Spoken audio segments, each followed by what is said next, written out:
Justice अत्तहर मनरुल्लाह ने कहा कि आईनी रियासत को ऐसी कानून साजी से रोकता है जो बुनियादी हकूक़ को ख़त्म या महदूद करे। सुप्रीम कोर्ट में मालूमात तक रसाई के केस में जस्टिस अत्तहर मनरुल्लाह का उर्दू में इजाफी नोट जारी कर दिया गया।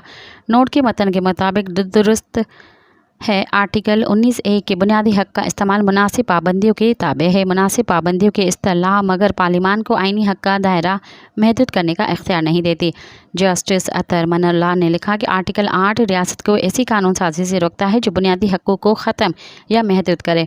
सुप्रीम कोर्ट बुनियादी हक़ों के तनाज़ुर में दीगर इदारों के इक़दामात का अदालती जायज़ा लेती है। ये नाकाबिले तस्सुर है कि सुप्रीम कोर्ट में शहरियों के बुनियादी हक़ूक़ छीन ले। मज़ीद ख़बरनि ऐं तफ़सीलात लाइ विज़िट कयो असांजी वेबसाइट www.awamiNewsHD.com ऐं ॾिसंदा रहो अवामी न्यूज़ HD।